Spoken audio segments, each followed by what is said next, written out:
métier de journaliste, c'est un métier dangereux. C'est un constat, je crois, que nous allons tous faire. Dans cette dernière édition du Spiegel, un des derniers correspondants, justement encore sur le sol syrien, je ne sais pas si vous le connaissez ou vous avez sûrement lu aussi ces histoires, Christoph Reuter, mentionnait les dangers dans les zones de crise. Sa plus grande crainte n'était pas justement d'être touché par un obus, ou d'être touché par une arme à feu, ou de se retrouver dans les feux croisés. Et sa plus grande crainte, justement, c'est d'être pris en otage par les extrémistes islamiques, avec les conséquences que nous avons pu malheureusement suivre dans l'actualité avec la mise à mort de deux journalistes américains, James Foley et Steven Sotloff, quelques jours plus tard, du travailleur humanitaire aussi David Haines, et sans oublier justement le drame malheureux aussi d'Hervé Goulard.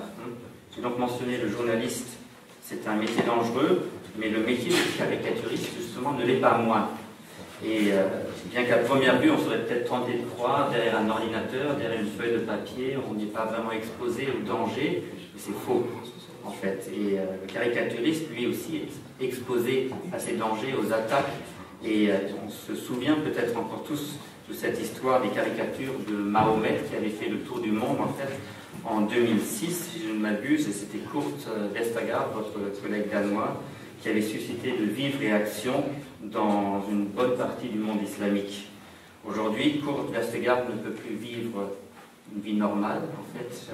Il vit dans une maison, il ne peut plus sortir de sa maison sans escorte, donc c'est vraiment tragique. Bref, il vit depuis 2006 un véritable calvaire. Et d'être constamment sous cette surveillance. Et je viens en fait en faire de vouloir maintenant justement présenter l'une et l'autre personne en faisant référence justement à cette actualité. Et Monsieur Plantu, vous avez abandonné vos études de médecine justement pour suivre aussi des cours de dessin de l'école Saint-Luc qui était fondée par Hergé, je crois. C'est surtout parce que j'étais viré de la médecine. Ah bah oui, c'est bon de savoir. En 72, dans Le Monde, je crois que vous avez commencé. Voilà. Vous êtes fidèle depuis 42 ans donc aussi, dans l'Express. Et en 2006, et là j'en viens un peu à l'actualité, lors de ce problème de caricature de Mohamed, vous avez créé cette organisation avec Kofi Annan, Cartooning for Peace. Est-ce que c'était une coïncidence ou c'était justement une réaction? C'était la vraie réponse. La vraie réponse, en fait. Quand on a vu que ça allait être de plus en plus dur de faire des dessins sur tel sujet, alors fais attention, là il y a un minaret, là il y a une synagogue, là il y a une église, là il y a un copte, là il y a... Et on voit bien que les peurs s'installent, et donc on s'est dit, bon, il faut absolument qu'on se réunisse avec des dessinateurs, des chrétiens, des juifs, des musulmans, des agnostiques. On a même un mormon, tu sais, le malgache, il est mormon. Exactement. Et il se balade avec une petite fiole d'huile. Je lui dis, mais t'as quoi à la ceinture? Et je suis prêtre aussi. Alors, putain, on a un prêtre. Et quand il a un ami qui est malade, il est malgache, il met un peu d'huile sur la tête, et il paraît que les gens vont mieux. On le garde quand même. On l'aime bien. Et donc, à chaque fois, on essaie de faire des ponts avec tous ces dessinateurs du monde entier pour essayer de faire des liens avec les populations, les régions et les religions. Toutefois, la liberté d'expression, évidemment, c'est quelque chose de très important aussi dans votre métier. Vous avez mentionné dans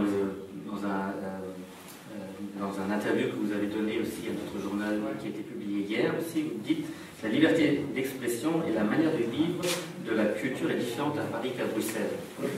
Et vous n'êtes donc pas libre de vos expressions, de vos pensées. Je parlais de mon copain Pierre Kroll, qui lui travaille au journal Le Soir, qui est le plus grand journal belge. Et des fois, je vois des dessins qu'il fait, et je lui dis souvent, je dis, tu sais, tu as fait ça, hein. Moi chapeau, j'adore ces dessins, mais à la fois, des fois je me dis, ça, je sais que je connais bien la culture des lecteurs du journal Le Monde, et des fois je me dis, tiens, je ne serais pas capable de faire un dessin aussi rigolo et violent et dérapant.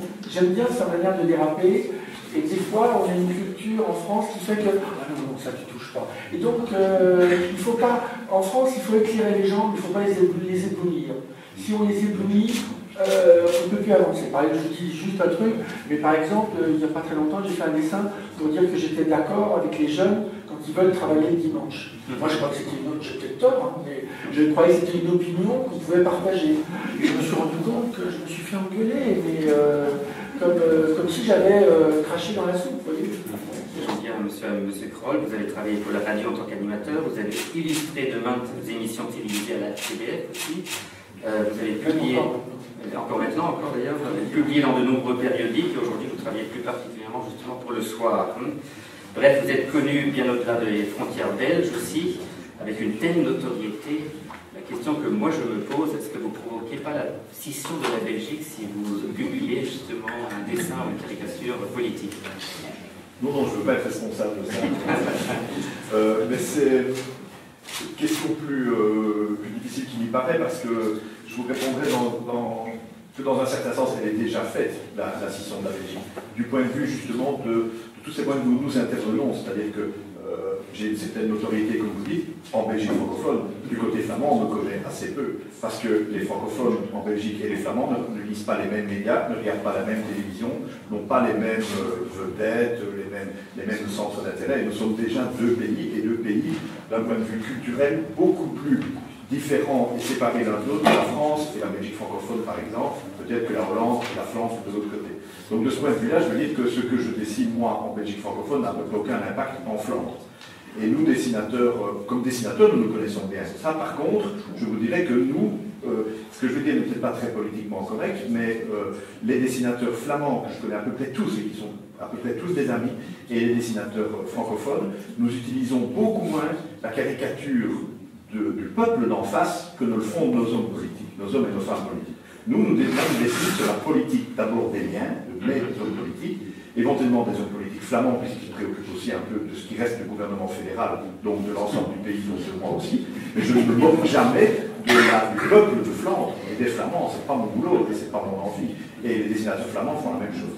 Donc souvent des journalistes comme vous s'amusent, enfin quelquefois en Belgique, à confronter les dessins d'un dessinateur flamand et d'un dessinateur wallon pour voir comment nous dessinons la politique de notre pays. Mais on ne trouve jamais de traces de racisme, si vous voulez, de violence, d'exclusion de la communauté d'en face. Par contre, les politiques, quelquefois, se lancent dans ce genre d'amalgame. Sie sind ein Schwabe aus dem Musterländle sozusagen in Berlin. Sie haben dort Kunstgeschichte und Geschichte auch studiert. Sie haben ebenfalls viele Preise auch in Ihrem Bereich auch eingeheimst, wenn ich das so salopp sagen darf. Sie haben auch animierte Zeitungen fürs Fernsehen gemacht und veröffentlichen Karikaturen in vielen Zeitungen, aber vorwiegend für die Taz. Für den Tagesspiegel, Entschuldigung. Wenn Sie zeichnen, gibt es Themen, die Sie eigentlich auch vermeiden in Deutschland? Haben Sie da immer im Hinterkopf irgendwo eine Schere, man könnte etwas falsch verstehen? Nee, eigentlich nicht. Eigentlich können alle Themen behandelt werden. Aber es gibt natürlich gewisse Tabus, wo man sich nicht mehr ganz so dran traut. Also ich musste selber mal eine Woche untertauchen, weil ich eine Zeichnung gemacht habe, die mir eine Morddrohung eingehandelt hat und so. Ich habe da selber keine Angst, aber ich habe mitgekriegt, dass es keine Folgen hat. Mein Sohn musste nämlich mit ausziehen damals und der konnte das also gar nicht ab und achtete sehr darauf auch, dass ich nicht irgendwie mal übertreibe. Das heißt, er ist Ihr Zensor? Sagen wir mal bis vor kurzem, weil jetzt wohnt er nicht mehr in meiner Wohnung, also wenn ich wieder ausziehen muss, muss er nicht mit ausziehen. Aber die Grenze sind natürlich immer die Chefredaktion. Ja, man kann zeichnen, was man will, wenn es die Chefredaktion nicht akzeptiert, kommt sie halt nicht und deshalb hat man ungefähr die Grenze im Kopf, beziehungsweise die achten natürlich wieder auf ihr Publikum, die das Publikum im Kopf hat. Passiert das oft, dass die Chefredaktion mal sagt, nee, das machen wir nicht, das produzieren wir nicht? Dann muss ich meine Zeitung loben, beziehungsweise die Chefredaktion, die halten sich da sehr zurück. Sie werfen mir manchmal die geballte Ladung von Leserbriefen vor die Füße, ohne Kommentar, ich sollte mal beantworten. Aber sonst halten sie sich zurück und ich habe auch einen gewissen Trick, um das ein bisschen zu vermeiden, indem ich einfach, der Redaktionsschluss ist bei uns 16:30 Uhr, Und ich gebe meine Zeiten immer 16:30 Uhr. Da kann man nichts mehr machen. Das ist offen. Ja, genau. Das Loch muss ja gefüllt werden. Genau.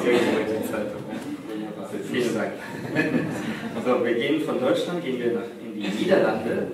Et Monsieur Collignon, vous-même, vous avez fait des études de droit et vous vous êtes spécialisé aussi en droit international. Vous avez donc débuté votre carrière de journaliste aussi en tant que correspondant universitaire pour le journal de Volkskrant. Et vous êtes aussi resté fidèle au journal, en fait, aussi, donc depuis combien d'années alors? Yeah, already for 34 years. 34 years. It's quite some time. Oui, 34 years, that's perfect. En 2012, vous avez gagné aussi le Grand Prix Press Tour Europe.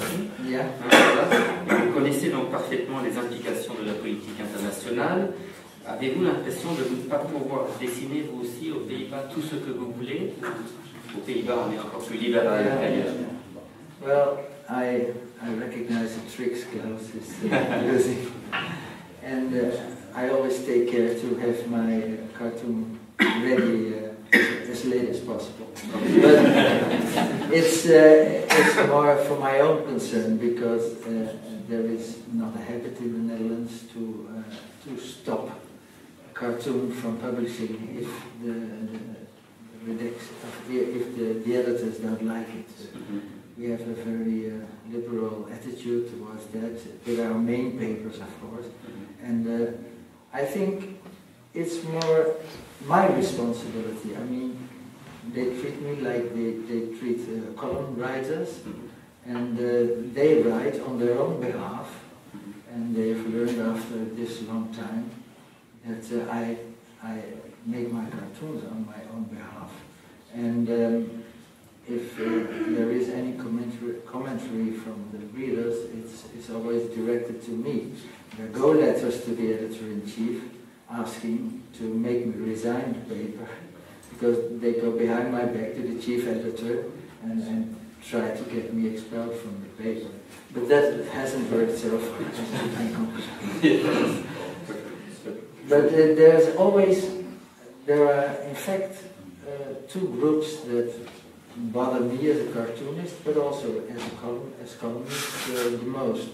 And one is, of course, the Muslims. If you try to make a cartoon about Muhammad, it's always very hard. And the nice thing is it's satire, so if you can't go under it, you have to go over it. And if they don't let you go over it, you have to go to the right or to the left. You always try to find a way to say what you want to say. So you can do more than writing people, usually, more than normal journalists. But two kinds of problems surface at the moment, and that's the Muslims. And the second one is when you make cartoons about Israel. And these two groups, they come after you, and they are the only ones that come after you. So I have been asked by my editor, Jos, please don't make cartoons about Israel anymore, because whatever we write about Israel, or whatever we draw about Israel, there's always a fierce commentary on it. So they want to get rid of all these people that were complaining all the time. I mean, if you... Well, no, so they asked me, well, they never forbid me to draw about it, and I don't make so many particular cartoons about Israel. This time when they went into Gaza, it was my holidays. I'm pretty sure my editor was very lucky. Liked it very much that it was my holidays. But those are the two groups that make it hard for us. Okay, thank you very much.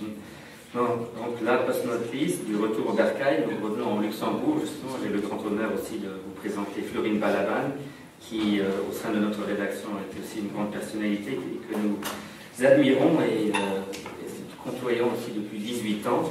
Vous êtes en fait, d'abord d'avoir été caricaturiste, vous étiez connu comme un joueur professionnel de badminton, en fait, donc un véritable sportif. Vous jouez encore aujourd'hui, nous jouons d'ailleurs dans le même club de badminton demain, donc juste pour la petite histoire. Mais en fait, vous avez même participé aussi aux Jeux Olympiques, donc c'est quand même vraiment un très haut niveau, il faut le dire.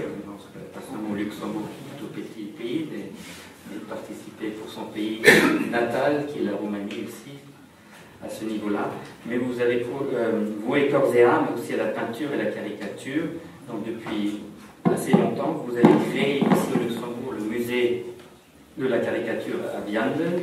Et depuis que vous êtes au Luxembourg d'abord, est-ce que vous avez aussi peut-être des moments où vous avez des sujets où vous dites plutôt ne pas les toucher, comme venait de l'expliquer votre collègue ici, c'est-à-dire Israël, Islam, ou au contraire vous vous dites ici au Luxembourg, je peux me permettre plus qu'ailleurs? Par rapport au sujet Israël, l'islam, moi personnellement, je n'ai pas de problème. Je ne mets pas beaucoup de limites. J'ai quand même des limites de respect envers les deux peuples. Et j'essaie, à travers mon expérience, à travers mes pensées, de dire quelque chose que je trouve correct. Mais je peux être pas correct, mais disons que j'essaie de toucher ces sujets sans dire non. Chaque fois quand la rédaction propose un tel sujet, je suis même content. Parce que ce sont des sujets importants, alors avec plaisir. Pas pour traiter ce qui se passe là, parfois affreux. Ouais, on ne trouve pas de plaisir dans ces sujets, mais ces sujets répondent oui chaque fois. Justement, il y avait un sujet que je voulais quand même un peu approfondir, c'était la liberté d'expression, et cela en accord avec l'Internet. Je voulais aussi commencer par vous, M. Plantu, parce que vous avez dit dans le même interview, que j'ai bien lu, comme vous pouvez le voir aussi, que l'Internet a sonné le glas de la liberté d'expression telle qu'on l'a connue. Et que l'Internet, vous le disiez aussi un peu plus tard, est un outil qui se retourne contre la liberté d'expression. Est-ce que vous pouvez nous expliquer un peu ça? L'Internet peut-il pas être plutôt un outil formidable, cette liberté d'expression? Comment le voyez-vous? Normalement, c'est vrai que Internet est un outil génial, oui. Extraordinaire, qui permet de communiquer partout. D'ailleurs, on est tous des dessinateurs, on se balade avec un tout petit ordinateur ou un appareil photo, et puis on envoie nos idées de dessin depuis un hôtel, Et la semaine dernière, j'étais dans un des plus beaux hôtels de Bruxelles, et au moment où je devais envoyer à 10h15 mon dessin pour le journal, il n'y avait plus d'internet, il n'y avait plus de wifi. Et donc je descends avec mon ordinateur et je vais voir le type à l'entrée et il dit « Ah, comment ça va, monsieur Plantenant la wifi? Ah non, elle ne marche pas. » Je dis « Mais elle ne marche pas, elle est 10h15, envoyez-moi. » Ah bah oui, alors, vous avez un câble? Non, non, mais même le câble, ça ne marchera pas. Je dis « Mais attendez, il faut que je l'envoie maintenant, parce que toutes les minutes où je n'envoie pas mon dessin, on perd 10 000 numéros d'exemplaires qu'on ne pourra pas vendre. » Non, c'est terrible. Je me dis, je sais pas, mais il y a bien un autre endroit. Oui, alors venez chez moi, on a fait 3 rues. Et puis on est allé chez moi, et j'ai envoyé à 10h25 mon dessin. Et donc, Internet, j'adore, mais bon, j'ai 2 cardiologues, un cardiologue pour le cœur et puis un cardiologue pour la carotide là sur le côté, parce qu'ils me regardent de près, parce que des fois, on est vraiment proche de l'infarctus. Et puis, je trouve que Internet est un outil extraordinaire. On devrait mieux l'apprendre et l'éduquer dans les écoles, ce qu'on fait trop peu. Parce que des fois, je peux vous dire, je voudrais vous montrer des images, mais des fois, Internet manipule les gens. Et je trouve qu'on devrait dire aux jeunes, aux enfants, que des fois, ils sont un peu trop manipulés. Et pour bien répondre à votre question, je trouve qu'il y a le 11 septembre, avec le drame des Américains, et puis après, il y a eu le 11 septembre, je dirais, de la liberté de penser, avec le choc dès février 2006 contre les dessinateurs danois, parce que du coup, tout le monde a pris peur. Tout le monde avait l'habitude d'avoir peur dans des régions comme la Roumanie avant 89, ou la Chine aujourd'hui, ou en Iran, quand je suis allé voir un dessinateur qui était emprisonné, qui s'appelle Hassan Karimzadeh, qui a fait 2 ans de prison parce qu'il avait dessiné l'Ayatollah Khomeini en footballeur. Pas très violent, donc bon, 2 ans de jaune quand même. Et puis j'ai rencontré un autre dessinateur qui s'appelle Nick, 76 coups de fouet dans un dessin. Donc la peur, je veux bien. Dans leur pays, moi je veux bien la peur. Pas la peur en France, pas la peur en Belgique, c'est pas possible. Or, les gens maintenant, les décideurs en images, commencent à avoir peur, alors qu'avant ils n'avaient pas peur. Et leur peur me fait peur. Et donc je me dis, on a tout un enseignement à faire pour essayer d'expliquer qu'on doit continuer à utiliser Internet, qui ne doit être qu'un outil. Or, Internet est devenu un maître. Et moi, je veux que Internet ne soit qu'un outil et non pas un maître. Que vous dire sans réduire ce débat à peu de choses? Je vais dire deux, trois petites choses d'apparence contradictoire. Je veux dire, bon, sur le côté outil, la vie, c'est très important. Il faut savoir que c'est aussi un média qui a fait justement apparaître une dessinatrice comme Nadia Kari, qui signe Willis from Tunis, qui est maintenant un peu l'emblème de la liberté d'expression par le cartoon en Tunisie, est née avec le printemps arabe en Tunisie, la révolution de Jasmin, uniquement sur Internet. Elle n'avait jamais publié dans un journal et elle continue à ne pas le vouloir, sauf de très rares exceptions. Donc c'est aussi un vrai moyen d'expression qui sert la liberté d'expression. Point. Autre chapitre, c'est aussi un média et parfois un éditeur dont le statut n'est pas évident. Mon dernier album, je vends des albums traditionnellement en papier, imprimé, 45 000 exemplaires, sur mon petit marché en Belgique, c'est vraiment beaucoup, donc un fort taux de pénétration. Il existe aussi la version électronique, en livre électronique, qui se vend à peine à quelques dizaines, c'est tout, mais qui doit passer par des plateformes comme l'App Store, par exemple. Mon album de l'année dernière parle donc essentiellement de politique belge, mais aussi de politique internationale. Donc la couverture doit représenter les deux choses. Et la couverture, je choisis de dessiner Delphine Boel, certains connaissent, la fille naturelle supposée, enfin un procès va décider prochainement, si c'est le cas, de notre ancien roi Albert II, qui toute l'année a manifesté pour faire valoir ses droits. Et c'était l'année des Femen aussi. Donc je dessine Delphine Boel, la princesse, seins nus, avec écrit sur elle, je suis la fille du roi. Vous voyez, manifestation féministe.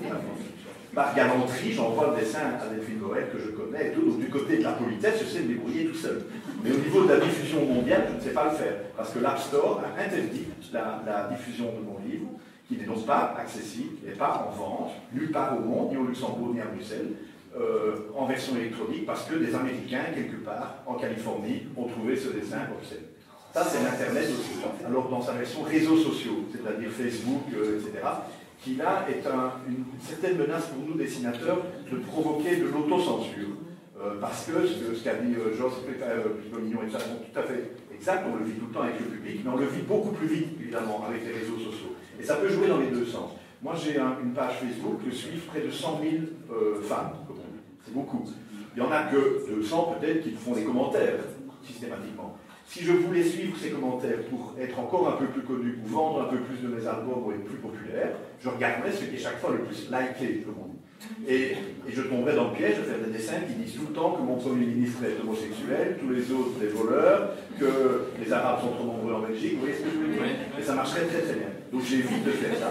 Mais j'évite aussi d'avoir peur de juifs ou de musulmans qui me disent que si je continue à dessiner sur ça, ils vont venir me casser la gueule. Donc, il n'y a qu'une solution, ou alors je ne regarde plus du tout.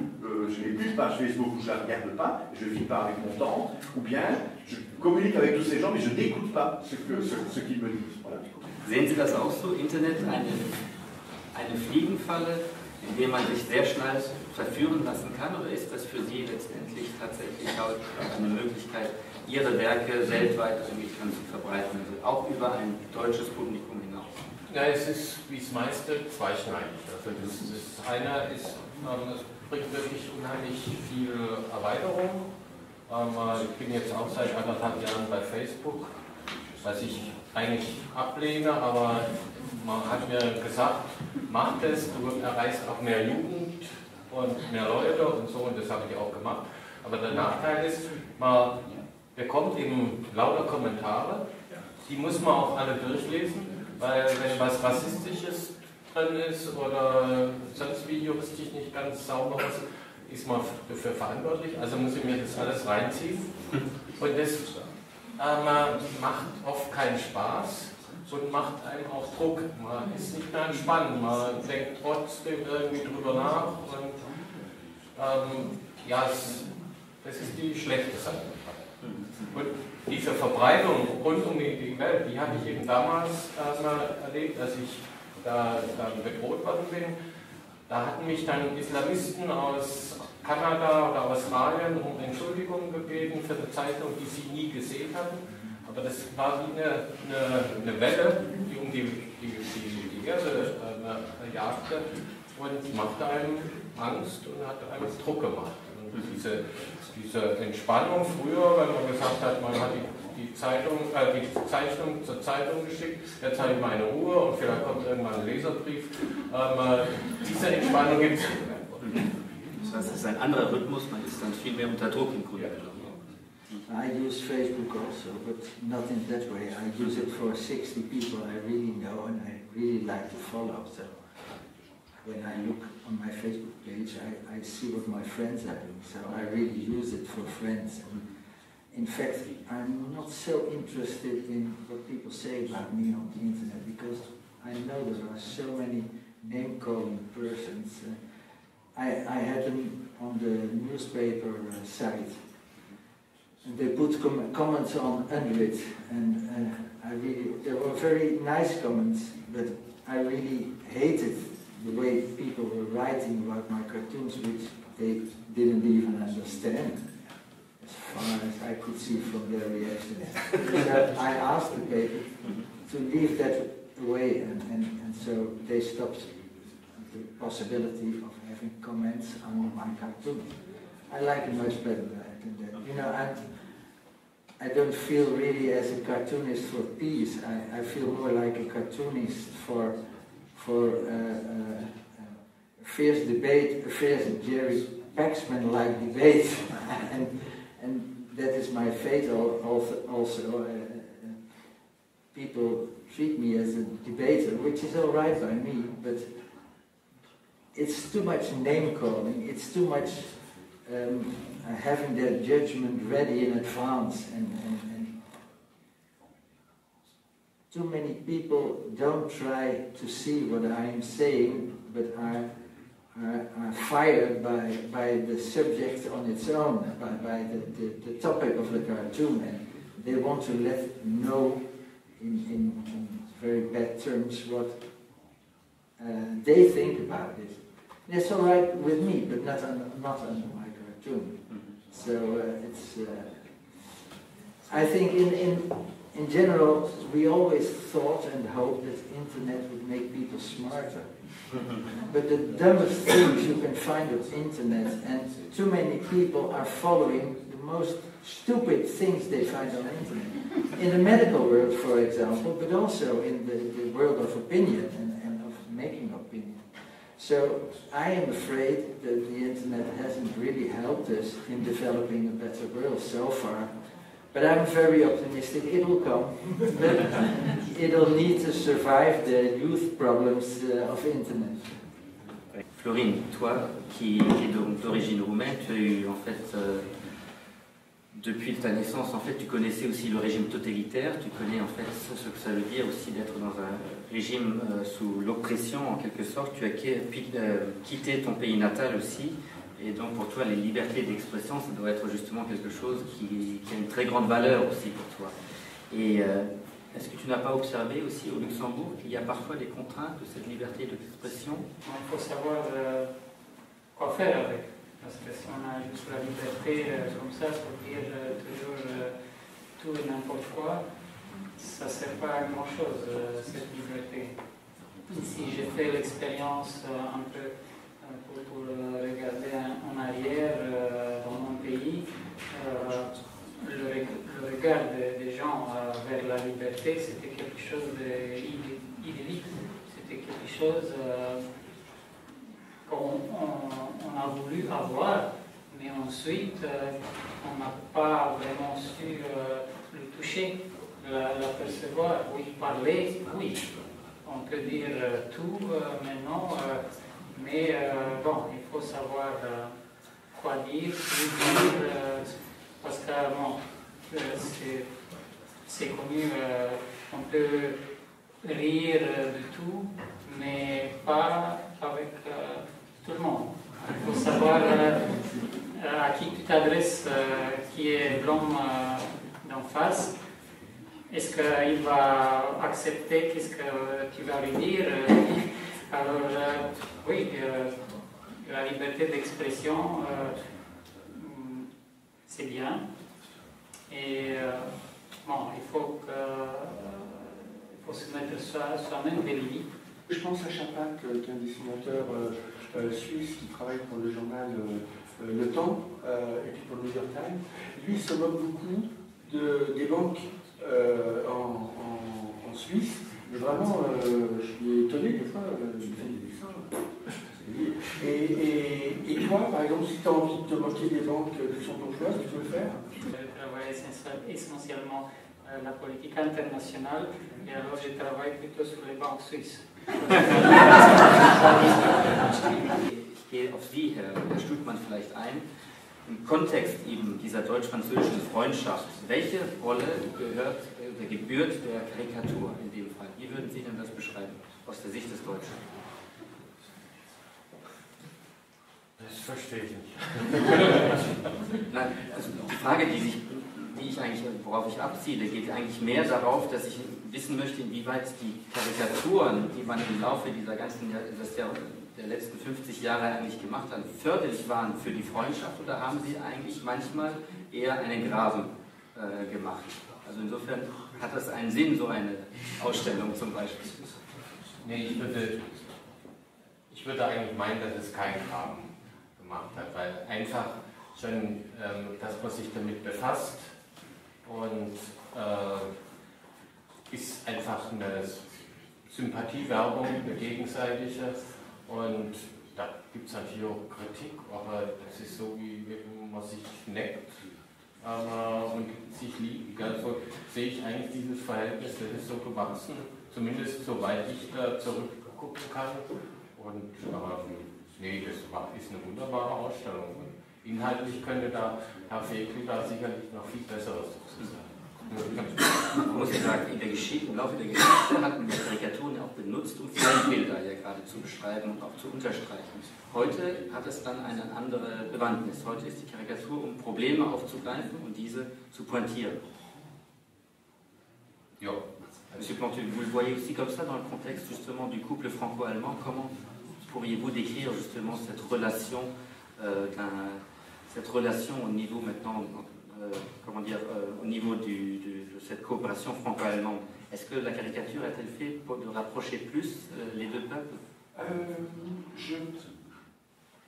Dès que, comme disait Collignon, s'il y a un débat, et d'ailleurs, pour prolonger ce que tu as dit sur le débat va vers la paix. Plus il y aura de débat, plus il y aura de paix. Donc, favorisons par nos dessins qui asticotent des débats, et à ce moment-là, les gens diront des choses, on évacue les frustrations, et à ce moment-là, on s'embrasse tous sur la bouche.